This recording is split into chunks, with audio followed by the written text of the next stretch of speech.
यह बात फुरफुरी नगर की है। एक दिन मोटू अपने घर जा रहा था और मोटू बहुत ईमानदार और समझदार था। अचानक मोटू चलता चलता रुक जाता है और खुद से बोलता है, अरे यार, मुझे बहुत जोर से पॉटी आ रही है। क्या करूं, कहाँ जाऊं हल्का होने। तभी उसे सामने से आता हुआ एक किसान दिखता है। तो मोटू उस किसान को रोकने लगता है। अरे ओ किसान भाई, जरा रुको तो सही। ओ भाई जरा रुको। मोटू को इस तरह बुलाता देख वह किसान मोटू के पास रुक जाता है और बोलता है, अरे क्या हो गया मोटू भाई, ऐसे क्यों धूप में खड़े खड़े चिल्ला रहे हो। फिर मोटू बोलता है, अरे किसान भाई, क्या बताऊं मैं तुम्हें। मैं अपना काम करके घर लौट रहा हूं, लेकिन मेरा घर बहुत दूर है और मुझे बहुत जोर से पॉटी आ रही है। और मुझे यहाँ आसपास में कुछ दिखाई भी नहीं दे रहा जहाँ मैं पॉटी कर लूं। और मैं यहाँ बाहर खुले में पॉटी नहीं करना चाहता। अरे यार मोटू भाई, अगर पॉटी आई है तो यह सब मत देखो, जहाँ मौका पड़े वहाँ कर लो, वरना तुम्हारी पेंट पीली पड़ जाएगी। अरे किसान भाई, ऐसा मत बोलो। वो क्या है ना, सरकार इतने नियम चला रही है शौचालय पर, तो ऐसे में कैसे बाहर खुले में पॉटी करके गंदगी नहीं फैलाना चाहता। फिर वह किसान बोलता है, मोटू भाई, मिल गया तुम्हारी तकलीफ का हल। वह देखो सामने एक पुराना घर है, पक्का उस घर में शौचालय तो होगा ही। तो जाओ हो आओ हल्का। फिर मोटू उस घर में चला जाता है और अंदर जाकर पॉटी करने बैठ जाता है। तभी टॉयलेट का गेट बजने लगता है। तो मोटू बोलता है, अरे भाई कौन हो, पहले मुझे पॉटी कर लेने दो। मुझे बहुत जोर से पॉटी आ रही है।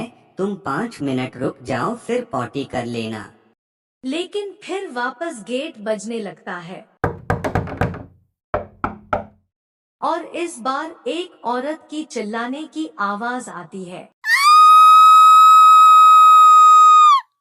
फिर मोटू टॉयलेट का गेट खोजने जाता है, लेकिन टॉयलेट का गेट नहीं खुलता। तो मोटू बोलता है, अरे मैडम जी, कौन हो, क्यों चिल्ला रही हो, और गेट खोल दो। ऐसा मजाक मत करो मेरे साथ। तभी अचानक से गेट खुल जाता है और मोटू के सामने एक चुड़ैल आ जाती है। तो मोटू बोलता है, अरे मैडम जी, क्यों चिल्ला रही थी, अपनी शक्ल कांच में देख ली क्या। फिर चुड़ैल बोलती है, मैं भला मेरी शक्ल देखकर क्यों चिल्लाओगी, मैं तो बहुत खूबसूरत हूँ। मजाक अच्छा कर लेते हो आप, मेरी तो हंसी ही नहीं रुक रही। तभी चुड़ैल गुस्से से बोलती है, चुप हो जा मोटे, वरना मैं इस टॉयलेट में तेरा मुंह डाल दूंगी। फिर मोटू यहाँ से बचने का उपाय सोचता है और चुड़ैल से बोलता है, चुड़ैल जी, आपको यहाँ नीचे गर्मी नहीं लग रही क्या। खैर, आपके ऊपर तो भगवान की दया है। आप एक चुड़ैल हैं तो आपको कैसे गर्मी लगेगी। मैं तो ठहरा एक सीधा साधा इंसान हूँ, तो आप प्लीज मुझे ऊपर ले चलें, यहाँ बहुत गर्मी है।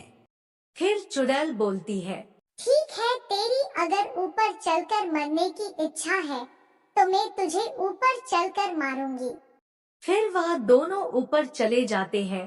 तो मोटू बोलता है, चुड़ैल जी, आप मुझे मार लेना, लेकिन एक बात बता दो, मैंने आपका टॉयलेट यूज किया, इसलिए आप मुझे मारना चाहती हो क्या। फिर चुड़ैल बोलती है, नहीं नहीं मोटे, मैं पहले यहाँ रहा करती थी, लेकिन किसी काम से बाहर चली गई थी तो किसी ने मेरा घर तोड़कर वहाँ यह घर बना दिया और मेरे कमरे की जगह यह तो टॉयलेट बना दिया। और जिसने यहाँ टॉयलेट बनाया, मैंने उसे उस टॉयलेट में डालकर ही फ्लश कर दिया। और मैंने सोच लिया यहाँ जो भी टॉयलेट करने आएगा मैं उसे मार डालूंगी। इतना बोलकर चुड़ैल मोटू को ऊपर से नीचे फेंक देती है। तो मोटू जल्दी से उठकर अपनी जान बचाकर वहां से भाग जाता है। तो बच्चों, हमें इस कहानी से यही सीख मिलती है कि हमें बाहर खुले में शौच नहीं करना चाहिए और बाहर गंदगी नहीं फैलानी चाहिए।